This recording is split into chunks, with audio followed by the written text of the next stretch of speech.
नमस्कार दोस्तों, Shashank Neeraj target education में आप सबका हार्दिक स्वागत है व अभिनंदन है। पिछली क्लास में हम लोगों ने बात किया था कि विशेषताएं संविधान की क्या हैं, कैसे हैं, उसको डिटेल में हम लोगों ने समझा था। आज हम लोग बात करेंगे मौलिक अधिकारों की, फंडामेंटल राइट्स की, कि फंडामेंटल राइट्स क्या हैं, कहाँ से लिए गए हैं और कौन कौन से सबसे महत्वपूर्ण फंडामेंटल राइट्स हैं, उनको हम लोग देखेंगे। न केवल महत्वपूर्ण, हमने तो सोचा है कि एक बार हम लोग बहुत ही बारीकी से सभी फंडामेंटल राइट्स को देख लेते हैं, सभी मौलिक अधिकारों को क्या करते हैं, देख लेते हैं। चलिए वीडियो की शुरुआत करें, एक एक करके हम लोग एक एक पॉइंट्स को क्या करेंगे, देखेंगे। यदि आप चैनल से पहली बार जुड़ रहे हैं तो हमारे चैनल को सब्सक्राइब करें, वीडियो को लाइक करें और दूर दूर तक इसे फैलाएं। मेरा उद्देश्य केवल इतना है कि सही और एकदम सटीक बातें जो विद्यार्थियों के लिए अति महत्वपूर्ण है, कम समय में ज़्यादा से ज़्यादा मटेरियल आपको सर्व किया जा सके। चलिए आज की शुरुआत करते हैं वीडियो की मौलिक अधिकार को लेकर के। पहले कुछ बातें मौलिक अधिकार पर बेसिक हम लोग देख लेते हैं कि मौलिक अधिकार क्या हैं, कैसे हैं, फिर हम लोग एक एक करके अनुच्छेदों पर भी क्या करेंगे, पर चर्चा करेंगे। तो एक बात तो हमें समझ लेनी चाहिए कि मौलिक अधिकार सबसे पहले ब्रिटेन 1215 में अपने नागरिकों को प्रदान कर चुका था। कब किया था? 1215 ईस्वी में। किसने सबसे पहले मौलिक अधिकार दिया? तो ब्रिटेन ने दिया था। इसे वहाँ पर मैग्ना कार्टा कहते हैं। क्या कहते हैं इसे? मैग्ना कार्टा कहते हैं। लेकिन फिलहाल हम लोगों ने ब्रिटेन से मौलिक अधिकार नहीं लिए हैं। मैंने एक बात बताई आपको कि मौलिक अधिकार सबसे पहले ब्रिटेन 1215 में अपने नागरिकों को देता है। इसे वहाँ पर मैग्ना कार्टा कहते थे। ब्रिटेन में सबसे पहले मौलिक अधिकार आया, लेकिन भारत में जो मौलिक अधिकार लिए गए हैं वो ब्रिटेन से नहीं लिए गए हैं। संविधान में जो मौलिक अधिकार लिए गए हैं वो अमेरिका से लिए गए हैं। कहाँ से लिए गए हैं? अमेरिका से लिए गए हैं। ये बात हम लोग बहुत अच्छे से ध्यान में रखेंगे। तो कुल मिलाकर संविधान में प्रारंभ में मौलिक अधिकारों की संख्या 7 थी। बाद में मोरारजी देसाई की सरकार में मौलिक अधिकारों को में से जो संपत्ति का अधिकार था उसे हटा दिया गया, उसे एक वैधानिक कानूनी अधिकार कर दिया गया। ये हम लोग जानते हैं। तो कुल मिलाकर के 6 मौलिक अधिकारों को यहाँ देखना है हम लोगों को। और मौलिक अधिकार सबसे पहले ब्रिटेन ने 1215 में अपने नागरिकों को प्रदान किया था। इसे मैग्ना कार्टा कहते हैं। क्या कहते हैं इसे? मैग्ना कार्टा कहते हैं। तो अब हम लोग बात करेंगे कि भारत में जो मौलिक अधिकार हैं वो किस प्रकार से हैं और कैसे हैं, एक एक करके क्या करेंगे, इनको हम समझेंगे अच्छे से।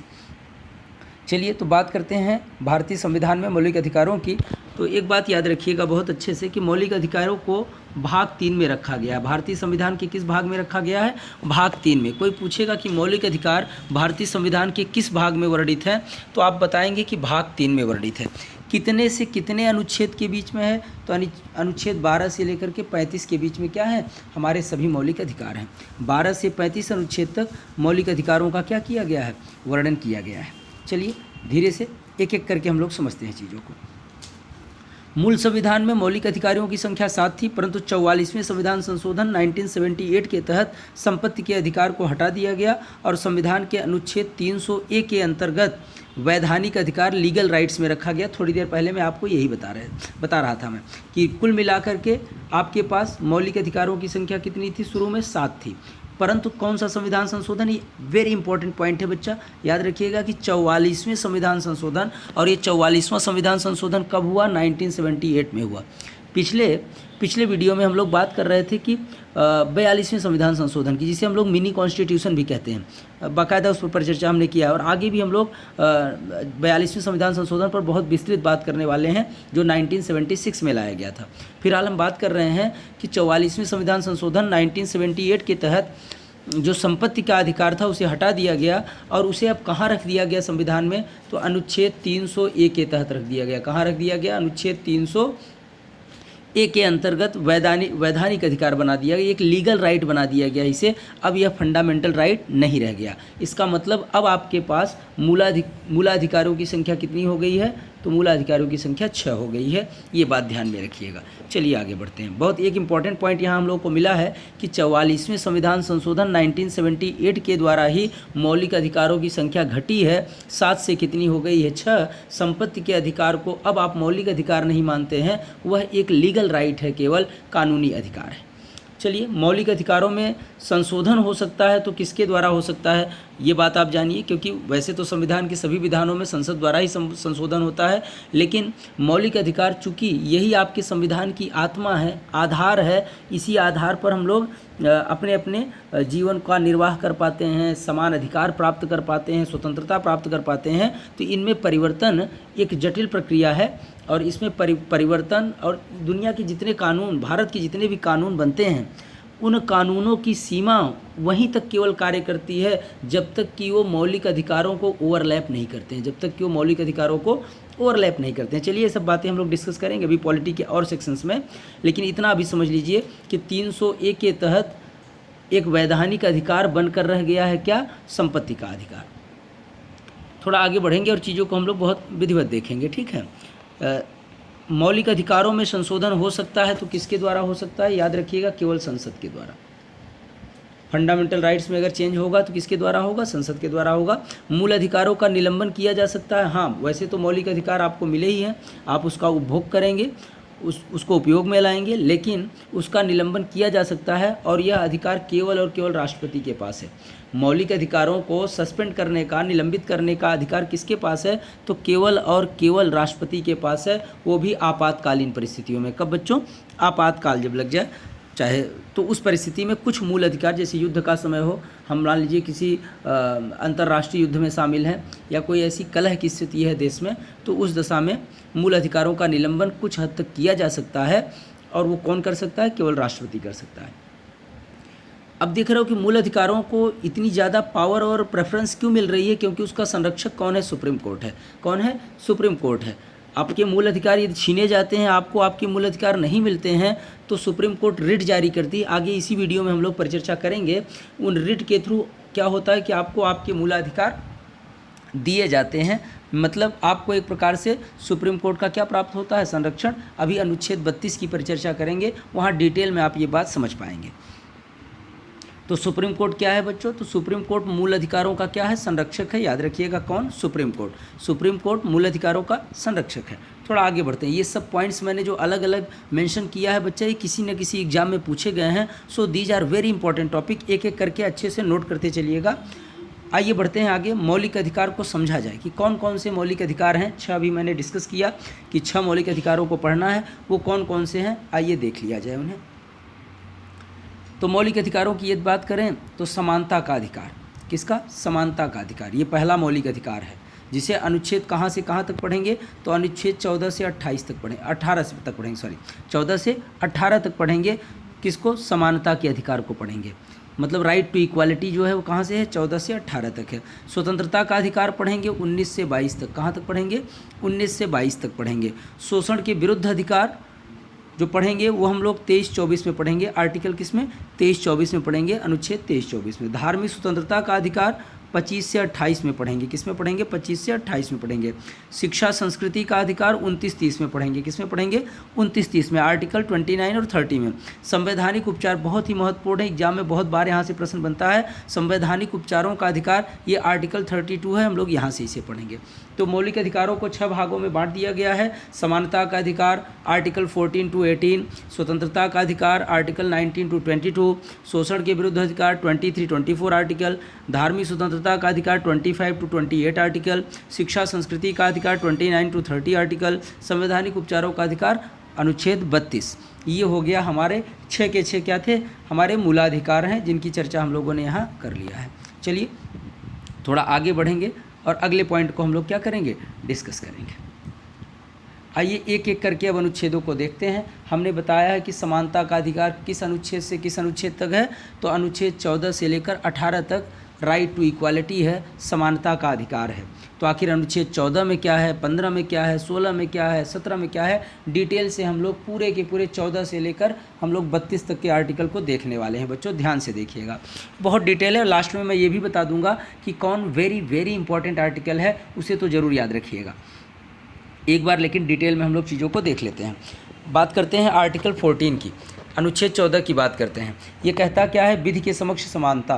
किसके समक्ष? विधि के समक्ष समानता, मतलब इक्वालिटी बिफोर लॉ।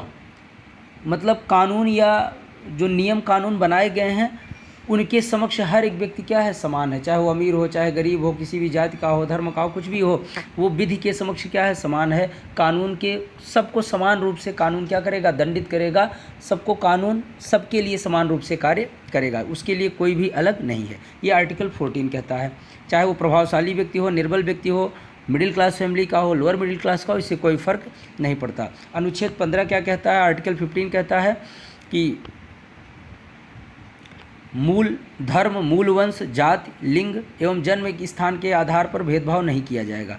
मतलब किसी व्यक्ति का रिलीजन देखकर, उसका वंश देखकर, उसकी जाति देखकर, उसका सेक्स देखकर, लिंग देखकर, उसका बर्थ प्लेस देखकर के उसके साथ कोई भेदभाव नहीं किया जाएगा। जो अवसर जिस भी क्षेत्र में, पूरे के पूरे देश के जिस भी क्षेत्र में कोई व्यक्ति या कोई नियोजन किया जा रहा है, तो उसमें अवसर धर्म देखकर, वंश देखकर, जाति देखकर, लिंग देखकर, जन्म स्थान देखकर नहीं दिया जाएगा। नियोजन में हर एक व्यक्ति की समान भागीदारी होगी। किसी भी प्रकार का discrimination on the basis of religion, on the basis of community, on the basis of caste, on the basis of sex नहीं किया जाएगा।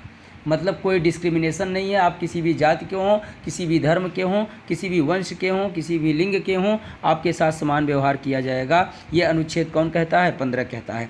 अनुच्छेद 16 क्या कहता है, आर्टिकल 16, ये लोक नियोजन में समानता की बात करता है। ये किस में बात करता है, लोक नियोजन में समानता की बात करता है। नौकरियों में समानता, सार्वजनिक भागीदारी में समानता, तो सब में सबको समान अवसर प्राप्त होंगे, किसी के साथ कोई भेदभाव नहीं किया जाएगा। हालांकि इसमें अब सब आर्टिकल बनाया गया है, उप अनुच्छेद बनाए गए हैं 16(1) में, जहां बताया जाता है कि समाज के कुछ कमज़ोर वर्गों के लिए सरकार आरक्षण दे सकती है। लेकिन अभी सीधी सीधी बात समझते हैं कि अनुच्छेद 16 क्या कहता है, लोक नियोजन में समानता की बात करता है। सार्वजनिक क्षेत्र में जो भागीदारी होगी उसमें सबको समान अवसर प्राप्त होंगे, ऐसा कौन कहता है, अनुच्छेद 16 कहता है। चलिए थोड़ा आगे बढ़ते हैं, अनुच्छेद 17 देखते हैं। बड़ा ही इंपॉर्टेंट है, वेरी वेरी इंपॉर्टेंट, एग्जाम में बहुत पूछा जाता है। अनुच्छेद 17 आर्टिकल 17, अस्पृश्यता का अंत, मतलब एबोलिशमेंट ऑफ अनटचेबिलिटी। अनटचेबिलिटी का अंत कर दिया जाए, अस्पृश्यता का अंत कर दिया गया है। किस अनुच्छेद के तहत, अनुच्छेद 17 के तहत। जानते हैं कि छुआछूत या अछूत मानना किसी को, ये भारतीय सभ्यता का एक कोढ़ था, एक लेप्रोसी है, एक तरीके का एक रोग है, जिसे संविधान के आर्टिकल 17 ने एबॉलिश किया, समाप्त किया। नहीं तो ये आपके देश को कई भागों में बांट देता और कमज़ोर कर देता। छुआछूत के आधार पर वर्ग बटे थे, समुदाय बटे थे, लोग बटे थे, समाज बटा था। उसको यूनाइट करने का प्रयास कौन करता है, आर्टिकल 17 करता है। तो छुआछूत को समाप्त किया गया, अनटचेबिलिटी एबॉलिश की गई, किसके थ्रू, तो अनुच्छेद 17 के द्वारा। अनुच्छेद 18 की बात करते हैं तो अनुच्छेद 18 क्या कहता है, उपाधियों के अंत की बात करता है। लेकिन एक बात बड़ी इंपॉर्टेंट है जो मैंने यहाँ मेंशन कर दी है आपके लिए, कि शैक्षिक उपाधियों का अंत नहीं हुआ है। शैक्षिक उपाधियाँ मतलब कोई पीएचडी करता है तो डॉक्टर लिख सकता है, कोई और डिग्री धारण करता है, प्राप्त करता है वो अपने एजुकेशनल एक्टिविटी के थ्रू, तो वो लिख सकता है, उसे वो मेंशन कर सकता है। उन उपाधियों का अंत नहीं किया गया है। वो उपाधियाँ जो अर्जित की जाती हैं, कहीं से प्राप्त की जाती है, जैसे नाइटहुड की उपाधि, सर की उपाधि, ये सब उपाधियों को क्या कर दिया गया था, एबॉलिश कर दिया गया था। लेकिन शैक्षिक उपाधियों को एबॉलिश नहीं किया गया है, समाप्त नहीं किया गया है, ध्यान रखिएगा इस बात को। तो अनुच्छेद 18 क्या कहता है, उपाधियों का अंत, डिग्रियों का क्या कर दिया, अंत कर दिया। लेकिन शैक्षिक डिग्रियां आप धारण कर सकते हैं, उसे मेंशन कर सकते हैं। चलिए अब बात करते हैं अनुच्छेद 19 की, और यहाँ से शुरू हो जाएगा आपकी स्वतंत्रता की बात चीज़ें। 19 से 22 तक क्या है, स्वतंत्रता के आपको अधिकार मिले हुए हैं, उनको हम लोग क्या करेंगे, देखेंगे। चलिए आर्टिकल 19 की बात करते हैं। किसकी बात करते हैं, आर्टिकल 19 की। 19 स्वतंत्रता का अधिकार है, और कौन कौन सी स्वतंत्रताएं आपको मिली हैं वो भी हम लोग क्या करेंगे, देखेंगे, एक एक करके समझते हैं। आर्टिकल 19(1)(a) का जो भाग है, जो हमको किस प्रकार की स्वतंत्रता देता है, तो ये स्वतंत्रता देता है वाक व अभिव्यक्ति की स्वतंत्रता। ये स्पीच की स्वतंत्रता है, किसकी है, स्पीच की, बोलने की स्वतंत्रता। आपको अपनी बात रखने की पूरी स्वतंत्रता आपका संविधान आपको देता है, जिसकी परिचर्चा 19(a) के ए में की गई है, या सीधी सरल भाषा में आप 19(a) भी बोल सकते हैं। 19(1)(b) में क्या कहा गया है, निरायुध सम्मेलन की स्वतंत्रता। निरायुध मतलब निह प्लस आयुध, जिसके पास शस्त्र ना हो। कोई शस्त्र लेकर सम्मेलन नहीं कर सकते, लेकिन यदि आप सम्मेलन करना चाहते हैं, मिलाप करना चाहते हैं, सभा करना चाहते हैं, तो निरायुध करिए। निरायुध मतलब शस्त्र वस्त्र बिना लिए, गोली बंदूक बारूद बम ये सब लेकर के आप सम्मेलन नहीं कर सकते हैं।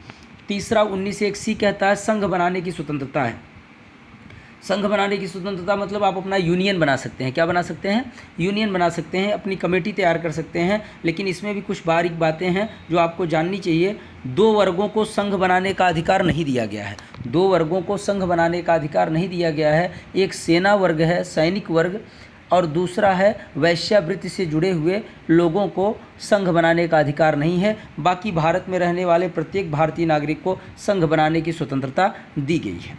ठीक है, मैंने बोला सेक्स वर्कर्स और किसको, सोल्जर्स को अपना अलग से यूनियन बनाने का कोई अधिकार नहीं है। ठीक, चलिए अगला देखते हैं। 19(1)D आर्टिकल में गमन की स्वतंत्रता है। देश भर में कहीं भी भ्रमण कर सकते हैं, कहीं भी जा सकते हैं, इसकी पूरी स्वतंत्रता आपको संविधान देता है। थोड़ा और आगे बढ़ेंगे और देखेंगे आर्टिकल 19(1)E ये निवास की स्वतंत्रता देता है। निवास की स्वतंत्रता का मतलब आप देश में कहीं भी जाकर के रह सकते हैं, वहाँ पर ज़मीनें खरीद सकते हैं, निवास बना सकते हैं, इसकी स्वतंत्रता आपको दी गई है। आर्टिकल 1F जो कि अब है नहीं, इसे निरसित कर दिया गया है। इसे क्या कर दिया गया बच्चों?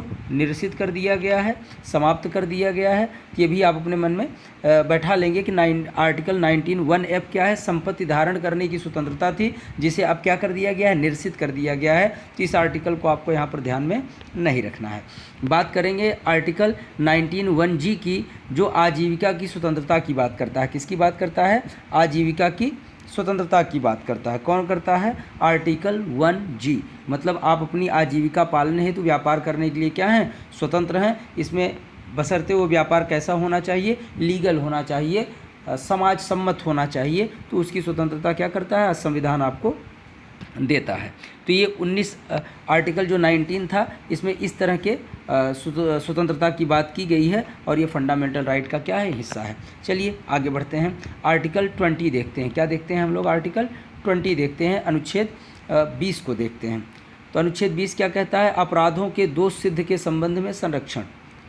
अपराधों के दोष सिद्धि के संबंध में संरक्षण मतलब यदि आप पर कोई दोष लगता है, आरोप लगता है, तो आप उसके खिलाफ अपने आप को सिद्ध करेंगे। इस बात का प्रोटेक्शन, इस बात की सुरक्षा आपको कौन देता है? आप अपना पक्ष रख सकें, अपना वकील प्रस्तुत कर सकें। आपको अधिकार है कि आप पर यदि कोई दोष लगा है, आपको गिरफ्तार भी किया गया है, तब भी आप अपने वकील से मिल सकते हैं, अपनी बात कुल मिलाकर जुडिशरी के सामने, न्यायालय के सामने क्या कर सकते हैं बच्चा? रख सकते हैं। इस विषय में संरक्षण प्रदान करता है कौन? आर्टिकल 20 आपको। चलिए थोड़ा आगे बढ़ते हैं और आर्टिकल 21 को देखने का प्रयास करते हैं। एक एक करके सारे आर्टिकल समझेंगे, अच्छे से समझिएगा। फिर मैं अभी लास्ट में वेरी इंपॉर्टेंट आर्टिकल्स आपको बता दूंगा जो परीक्षाओं में पूछी जाती हैं और पूछी जा रही हैं। ठीक, तो अब बात करते हैं आर्टिकल 21 की। इसमें बात की गई है प्राण एवं दैहिक स्वतंत्रता का अधिकार। वेरी वेरी इंपॉर्टेंट पॉइंट है ये बच्चा। तो अनुच्छेद 21 की बात करते हैं। प्राण एवं दैहिक स्वतंत्रता के अधिकार की बात करता है। हर एक व्यक्ति को यहाँ पर जीवन जीने का पूरा अधिकार है। अपने भौतिक जीवन को जीने के लिए क्या है? मानसिक जीवन को, भौतिक जीवन को, हर एक तरीके के जीवन को जीने के लिए वो स्वतंत्र है। लेकिन याद रखिएगा, भारत में जीने का अधिकार तो है, लेकिन मरने की पूर्ण स्वतंत्रता आपको नहीं है। जैसे आत्महत्या करने का व्यक्ति को अधिकार नहीं है। यह भी क्या है? एक प्रकार का कानून का उल्लंघन ही है। हाँ, कुछ विषम परिस्थितियाँ हों तो व्यक्ति के जीवन को समाप्त किया जा सकता है। यदि कोई वेंटिलेटर पर है, बहुत अधिक बीमार है, और ऐसी स्थिति में यदि कोर्ट अनुमति देता है तो उसको उस तरीके की दवाइयाँ दे करके, उस तरीके के मेडिसिन्स दे करके उसके जीवन को समाप्त किया जा सकता है। लेकिन ये बहुत ही रेयर केस है। इसके लिए आपको कोर्ट में जा करके उससे अनुमति प्राप्त करनी होती है। लेकिन इतना समझ लीजिए, जीवन जीने की स्वतंत्रता भारत में है, लेकिन आत्महत्या करने की स्वतंत्रता आपको नहीं है, या किसी प्रकार के किसी के भी प्राण हरण करने की स्वतंत्रता आपको नहीं है। लेकिन स्वतंत्र जीवन आप जी सकें, ये इसकी क्या अनुच्छेद 21 इसकी आपको इजाज़त देता है। क्या देता है? अनुच्छेद 21 इसकी इजाज़त देता है। चलिए बात करते हैं। मतलब प्राण एवं दैहिक स्वतंत्रता आप अच्छे से समझ सकते हैं कि आप अपने भौतिक जीवन को सुख के साथ, प्रसन्नता के साथ इत्मीनान से बिताइए, और इसमें कोई किसी प्रकार की बाधा नहीं पहुंचा सकता है। ऐसा अधिकार आपको प्राप्त है मौलिक अधिकारों के द्वारा, आपके भारतीय संविधान के द्वारा। बात करते हैं अनुच्छेद 22 की। किसकी करते हैं? अनुच्छेद 22 की। गिरफ्तारी के विरुद्ध संरक्षण, कारण बताना होता है। इसमें मसला क्या है, जरा इसको बहुत डिटेल में समझ लेते हैं। गिरफ्तारी के विरुद्ध संरक्षण, यदि किसी पशुपेश में, यदि किसी परिस्थिति में आपकी गिरफ्तारी होती है तो आपकी गिरफ्तारी के विरुद्ध आपको संरक्षण प्राप्त है। ऐसा नहीं कि पुलिस किसी को भी उठा लेगी और किसी भी तरीके से उसके साथ व्यवहार करेगी। आपके पास कुछ अधिकार इसीलिए दिए गए हैं संविधान के द्वारा, जिसका उपयोग करके आप किसी भी विषम परिस्थिति या दुर्गति की स्थिति से आप बाहर आ सकते हैं। अनुच्छेद 22 कहता है गिरफ्तारी के विरुद्ध संरक्षण। पहली बात तो यदि गिरफ्तारी आपकी की गई है या किसी भी व्यक्ति की गई है तो उसे कारण बताना अनिवार्य है।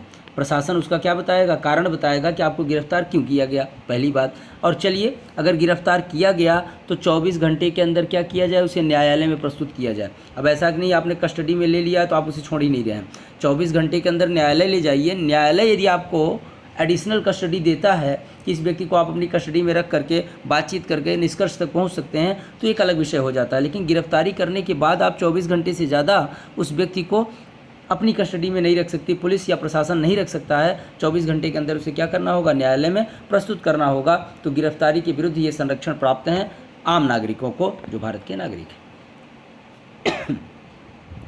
अनुच्छेद 23 की बात करते हैं। किसकी बात करते हैं? अनुच्छेद 23 की बात करते हैं। अनुच्छेद 23 क्या कहता है? मानव के दुर्व्यापार एवं बलात्श्रम पर रोक है। बहुत अच्छी बात है। जैसे मानव तस्करी नहीं हो सकती, इस पर रोक है। मनुष्य को बेचना खरीदना क्या है? मना है। वैश्यावृत्ति क्या है? भारत में इलीगल है, ये लीगल नहीं है। बलात्श्रम क्या है? इस पर भी रोक है। तो किसी भी तरीके से मानव तस्करी करना, वैश्यावृत्ति को बढ़ावा देना, दुर्व्यापार, ऐसा व्यापार करना जिसका समाज पर क्या पड़ेगा? बुरा असर पड़ेगा, उसको क्या है? अनुच्छेद प्रोहिबिट करता है, मना करता है। और ये सारे कार्य लीगल नहीं है, असंवैधानिक हैं। चलिए आगे बढ़ते हैं। अनुच्छेद 24 क्या कहता है? अनुच्छेद 22 बच्चा बहुत इंपॉर्टेंट है, 22 अनुच्छेद, क्योंकि गिरफ्तारी के विरुद्ध ही संरक्षण प्रदान करता है। 23 क्या है? मानव के दुर्व्यापार एवं बलात्श्रम पर रोक लगाता है। और अगला आर्टिकल हम देखने जा रहे हैं 24। तो ये क्या कहता है? कारखानों आदि में बालकों के नियोजन का प्रतिषेध है। मतलब जो 14 साल से कम बच्चे हैं, कौन? जो 14 साल से कम के बच्चे हैं, इनको किसी भी तरीके से कारखाने में कार्य करने नहीं दिया जाएगा। ये कौन कहता है? अनुच्छेद 24 कहता है। अनुच्छेद 24 कहता है कि कारखानों में बालकों के नियोजन पर क्या है? प्रतिषेध है। कोई भी 14 वर्ष से कम या 14 वर्ष का बच्चा क्या है?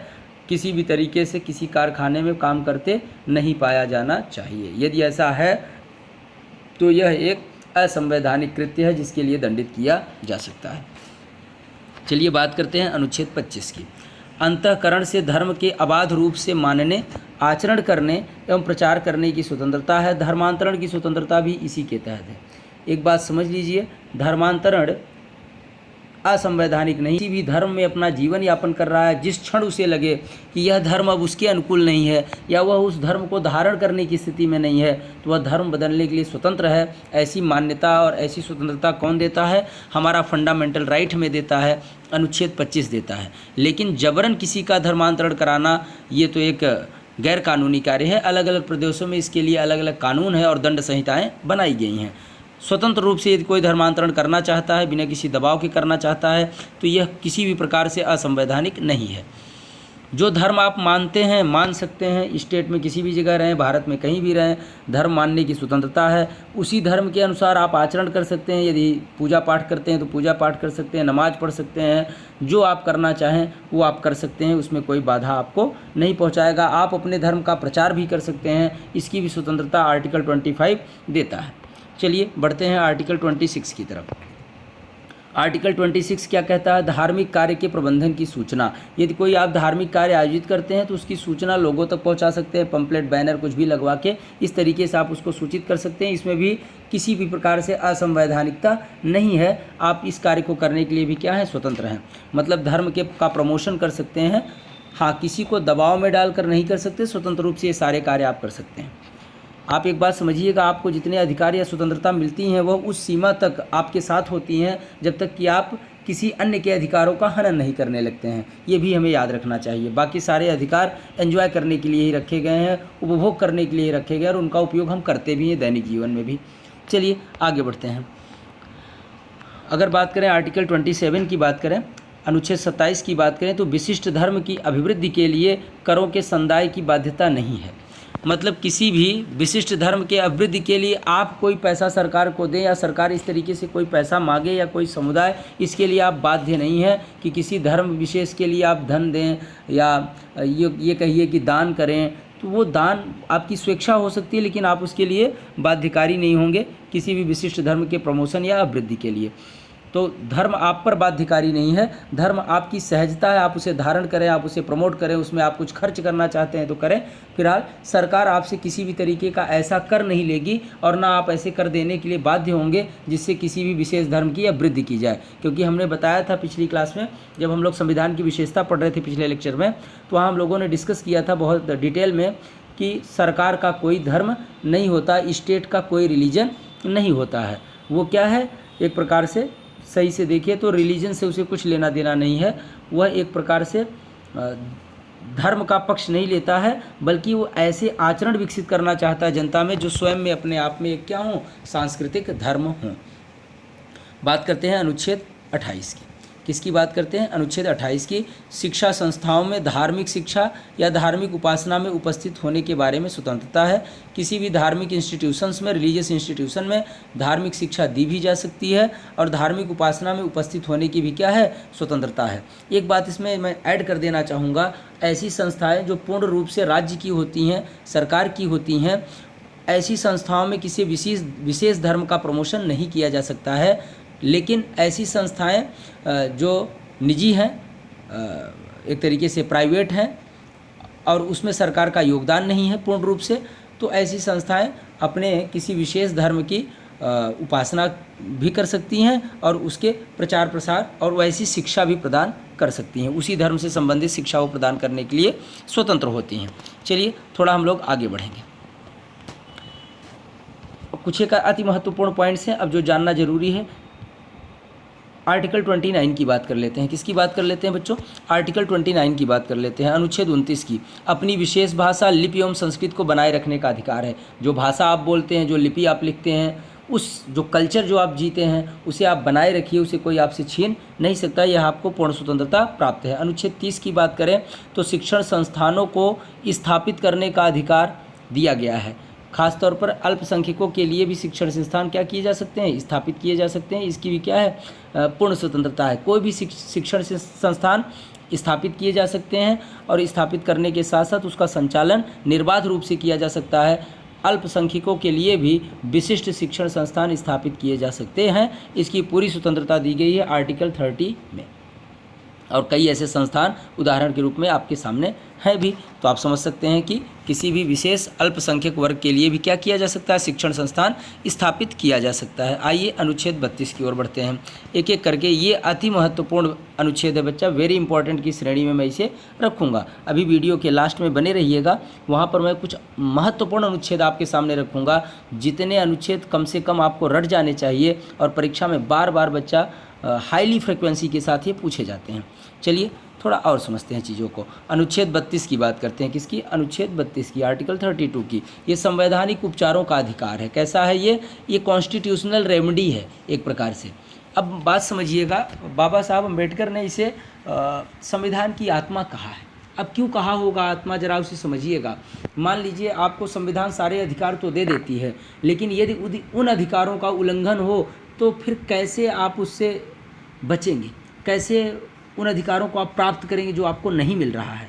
यदि उसे प्राप्त करना चाहते हैं तो अनुच्छेद 32 आपको प्रोटेक्शन देता है। मौलिक अधिकारों को लागू करने के लिए सुप्रीम कोर्ट द्वारा, एससी जो लिखा गया इसका मतलब है सुप्रीम कोर्ट द्वारा 5 प्रकार की रिट या आदेश जारी किए जाते हैं।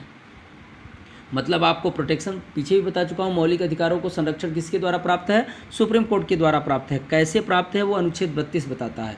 इसीलिए इसको संवैधानिक उपचारों का अधिकार कहा जाता है।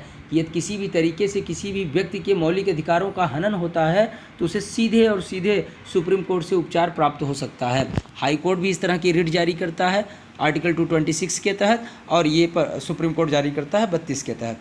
तो सुप्रीम कोर्ट जारी करेगा 5 प्रकार की रिट, आदेश जारी करेगा। वो 5 प्रकार की रिट क्या हैं, कैसी हैं, आओ जरा उन्हें समझ लेते हैं। लेकिन इतना याद रखिएगा कि संवैधानिक उपचारों का अधिकार अनुच्छेद 32 है।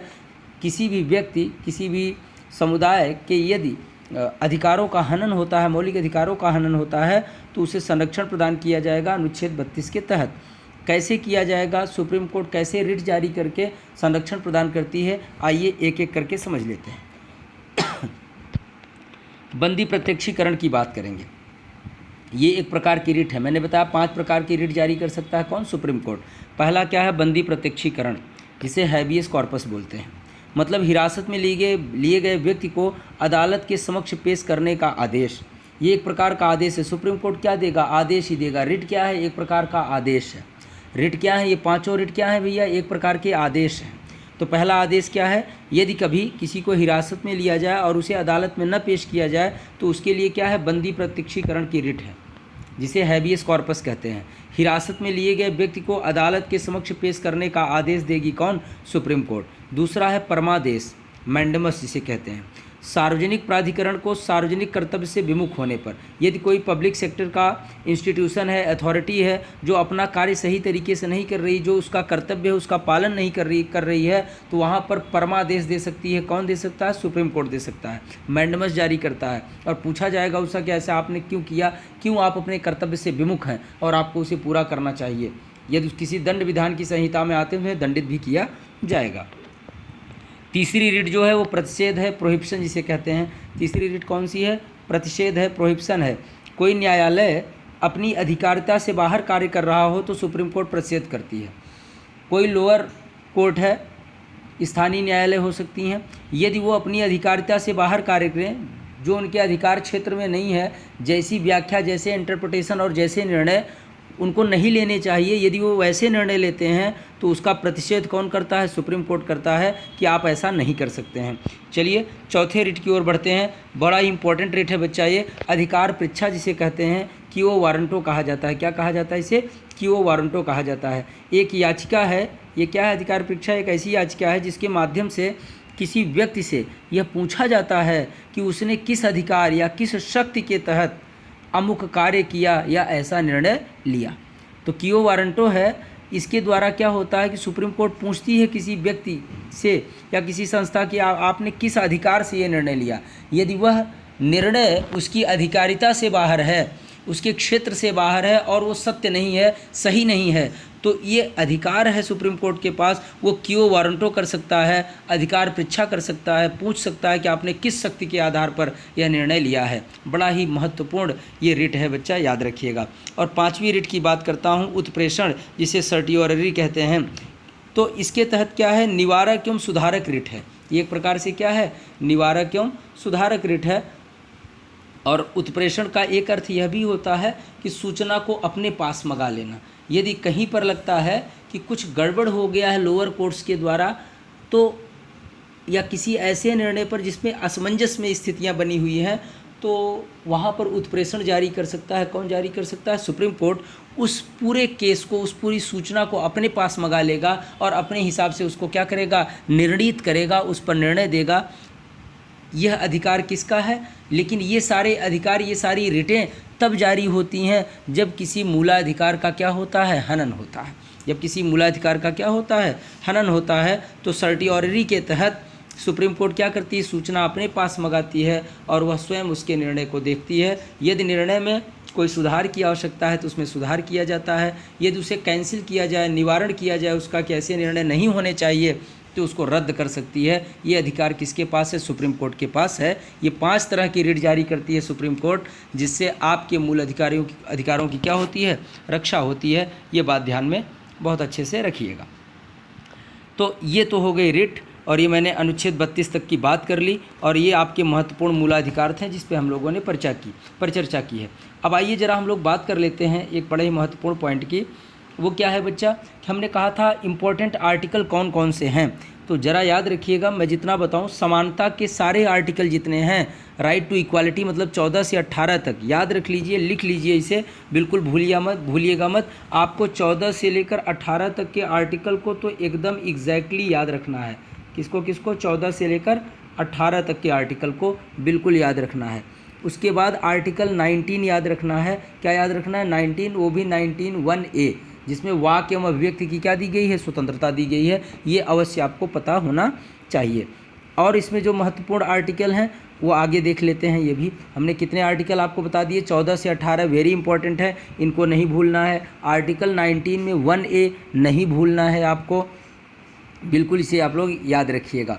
इसके बाद अगर मैं आर्टिकल की बात करूं तो आपको आर्टिकल याद होना चाहिए 23 और 24 आर्टिकल आप क्या करेंगे, ये बहुत अच्छे से शोषण के विरुद्ध जो अधिकार है ये आपको बहुत अच्छे से पता होना चाहिए। और एक अधिकार आपको और पता होना चाहिए जिसे कहते हैं संवैधानिक उपचारों का अधिकार। किसे कहते हैं? संवैधानिक उपचारों का अधिकार, आर्टिकल 32, जिसे बाबा साहब अम्बेडकर जी ने संविधान की आत्मा कहा है। यह भी बहुत ही महत्वपूर्ण आर्टिकल है। इतने आर्टिकल बेहतरीन तरीके से रट जाइएगा, एक बार तो इन सारे आर्टिकल्स को नोट करिएगा, आपको 50% आर्टिकल अपने आप याद हो जाएंगे बच्चों। 50% क्या होंगे? अपने आप याद हो जाएंगे। इसके बाद जो बचे आर्टिकल्स हैं, मैंने जो विशेष आर्टिकल बताए हैं उनको रिपीट कर लीजिएगा। 100% क्वेश्चन अगर मूलाधिकार से बनेंगे तो यहीं से बनेंगे। मैंने बहुत सारे तथ्य इसमें नहीं लिखा है, लेकिन उनको मैंने एक्सप्लेन करते समय आपके सामने रखा है, तो वीडियो को पॉज करके आप नोट्स भी बना सकते हैं। तो ये एक सेशन था आज मौलिक अधिकारों को लेकर के। मैंने प्रयास किया कि आपको सारे की सारी चीज़ें बहुत अच्छे से क्लियर हो जाए। आशा करता हूँ आप सबको समझ में आया होगा। बेहतरीन तरीके से जुड़े रहिए। हम लोगों ने विशेषताएं देख लिया है संविधान की, आज मौलिक अधिकार देख रहे हैं। आगे हम लोग का जो टॉपिक है नीति निर्देशक तत्व, जिसमें हम लोग directive principles of state policy देखेंगे, DPSP देखेंगे, और उसके आगे मौलिक कर्तव्यों को हम लोग देखेंगे, फंडामेंटल ड्यूटीज़ हमारी जो हैं उनको देखेंगे। तो नेक्स्ट वीडियो का हम लोग का टारगेट होगा फंडामेंटल ड्यूटीज़ और DPSP, ये 2 महत्वपूर्ण पॉइंट को हम लोग क्लियर करेंगे। इस वीडियो को देखिएगा। यदि आपको कहीं पर कोई दिक्कत महसूस होती है कमेंट बॉक्स में बताइएगा। जुड़े रहिएगा, वीडियो को शेयर करते रहिए। Take care, thank you so much. मिलते हैं अगली वीडियो में। नमस्कार।